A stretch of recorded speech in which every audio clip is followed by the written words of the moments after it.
They say her name 3 times into a mirror, and she appears. Bloody Mary, a ghost, a legend, a whisper in the dark. We will walk through the golden halls of her childhood, the dim dungeons of her humiliation, the triumphant roar of her coronation, and the silent terror of her victims' final moments.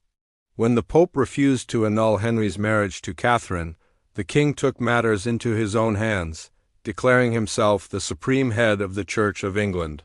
Her half-sister Elizabeth ascended the throne, restoring Protestantism and undoing most of Mary's religious policies.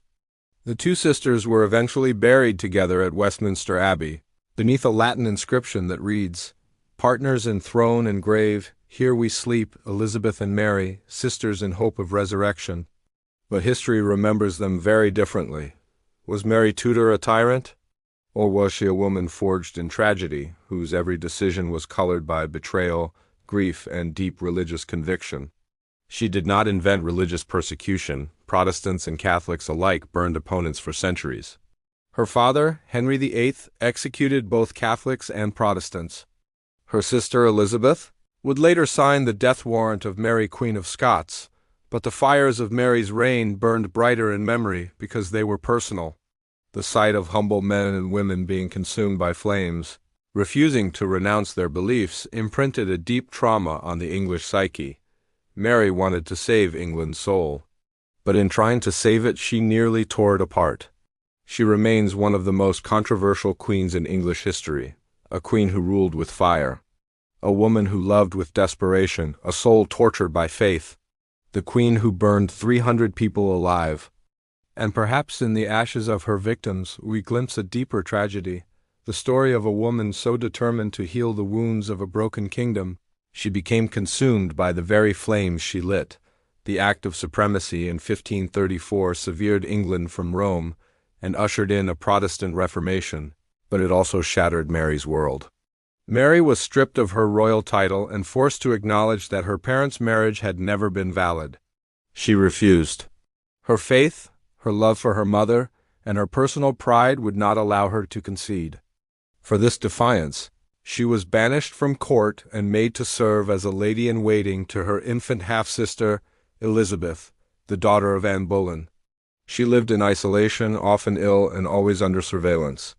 Her letters were intercepted, her friends discouraged, and her every move scrutinized.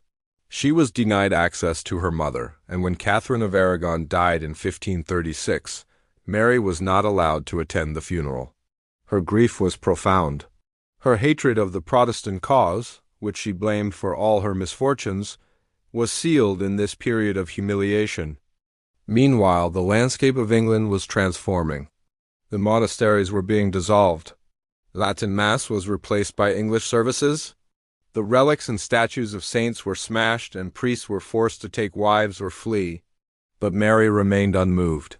She kept a secret chapel where Latin Mass continued. She prayed to the Virgin, clutched her rosary, and refused to bow before the new order. Her survival through this storm was nothing short of miraculous. When Henry VIII died in 1547, his 10-year-old son Edward VI took the throne. Under Edward's regents, the Protestant transformation of England accelerated. Mary, now in her early 30s, was seen as an awkward relic of a bygone era, a Catholic anachronism in a land that had moved on. But Mary had powerful allies, including her cousin Charles V, the Holy Roman Emperor. She was kept under pressure but never eliminated. Edward's health, however, was frail, and by 1553 it became clear the boy king would not survive. Edward and his advisors feared Mary's succession would undo their Protestant reforms. In a desperate move, they attempted to bypass her in favor of Lady Jane Grey, a young Protestant noblewoman who had royal blood. Jane was proclaimed queen upon Edward's death, but the plan crumbled in a matter of days. Mary rallied support across the country. Nobles defected to her side. Commoners cheered her name. She rode into London in triumph, greeted by jubilant crowds. The reign of Queen Mary I had begun. One of Mary's first acts as queen was to seek a husband. She believed marriage was essential for personal companionship, for political alliance, and most importantly, for producing an heir to ensure a Catholic future. She chose Philip of Spain, the son of her cousin Charles V. The match was controversial. English subjects feared Spanish domination. Rebellions flared, notably Wyatt's rebellion in 1554, which nearly reached the gates of London. Mary, however, held firm. She addressed her troops at Guildhall with regal authority, reminding them that she was their lawful sovereign and a child of Henry VIII. Philip arrived in England with little affection for his new wife. The marriage was distant and political. But Mary was besotted. She hoped for a child. In 1555 she believed she was pregnant. The court rejoiced. Nurseries were prepared. Bells rang across the kingdom, but no child came. It was a phantom pregnancy, the first of two. Mary's hopes were crushed, and with them her grip on reality seemed to falter. She turned with increasing fervor toward religious policy. Convinced that God had cursed her people for abandoning the true church, Mary moved to restore Roman Catholicism. Her government repealed Protestant laws. The Latin Mass returned. Papal authority was re-established. And then came the executions. The heresy laws were revived. Trials began. Refusal to recant Protestant beliefs meant death, not by sword or hanging, but by fire.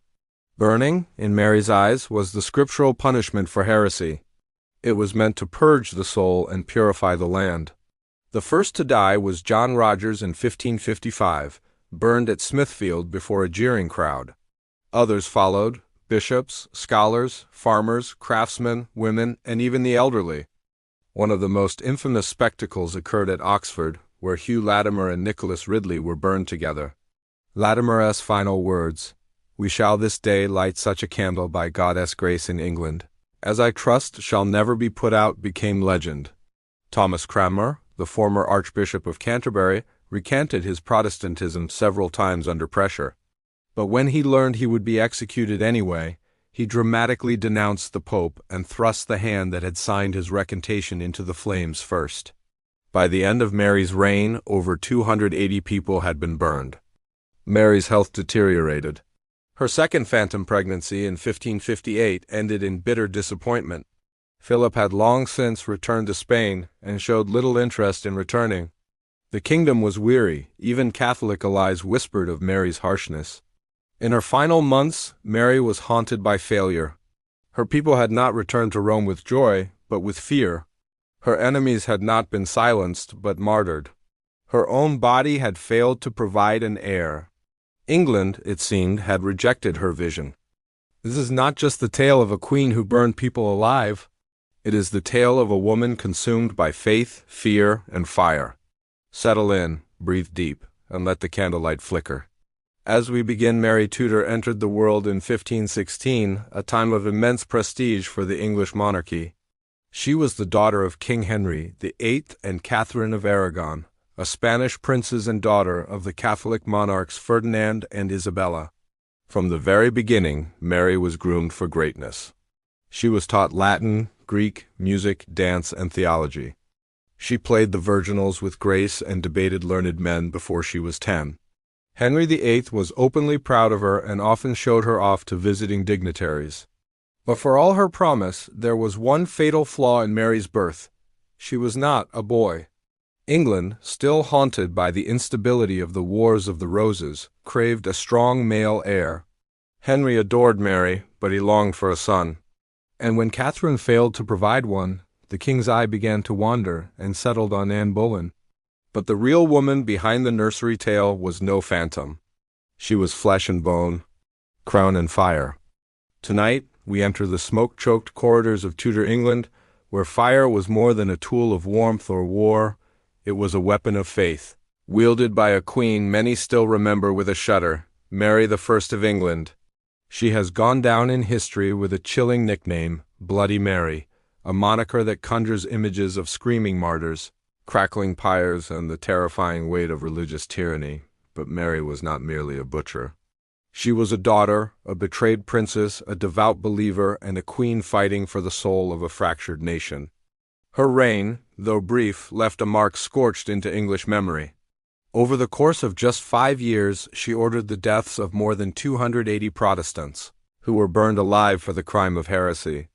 These executions were not carried out in secret. They were public, theatrical, and deliberate.